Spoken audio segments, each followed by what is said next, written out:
Una po sa lahat, tayo ay nagpapasalamat nga po sa likod ng DCRH Operation Tulong dahil pinagtitiwalaan tayo.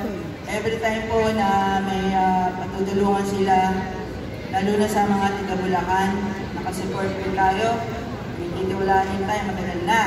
So yun, hopefully magtuloy-tuloy at sinabi ko na nga po na may kaya sa abot ng ating makakaya, UIC susuporta. Sa pamamagitan din po ng mga kasama nila dito, si Kuya Lakay, si Sister El, si Ma'am May, si Ate Malu, si Kuya Mars, Kuya Justin, maraming salamat. Dahil nung nakaraan po, ang una nilang binigyan ng award ay si Kuya Cesar Bob Daniel Fernando. Palakpakan natin ang ating founder. Appreciate po namin mabuti. At yun nga po, kasunod po tayo na pinagtitiwalaan na binigyan din nila ng award para doon sa ating kaganapang ginagawa ng tulong. Maraming po salamat, Sir Justin, May. Opo. Palakpakan po natin sila lahat. Ngayon, nag-effort para mabigyan ng mensahe kung ano po ba ang pagtulong. Okay.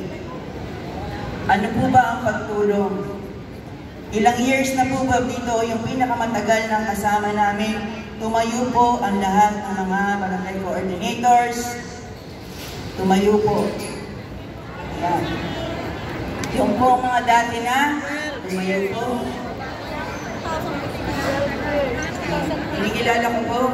Si Ma Justin din ang pangalan mo na ang representative ni Vice Gov Alex Castro. Katext ko po si Vice Gov Alex Castro, magkakaroon po siya ng baby, ng bagong newborn baby. Palapakan natin ang ating Vice Gov Alex Castro na sumusuporta rin sa Damayang Philippine Movement Incorporated at ang aking kapatid na si Kuya Noel, ang ating second nominee. Palapakan po natin siya.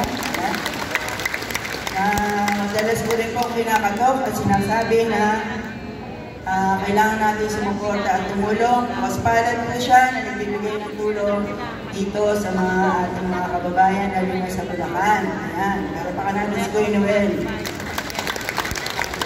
At una sa lahat, palakpakan natin ang ating Panginoon.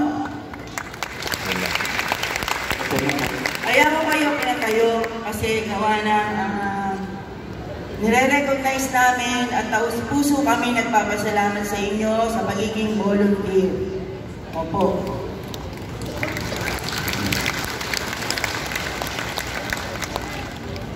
At yung lahat ng binibigay nating impormasyon para makompleto natin yung tungkol nito sa birthday celebration ni Bob nung nangyari doon sa Yes Convention. Meron na tayo na-awardan na 4 itong nakaraang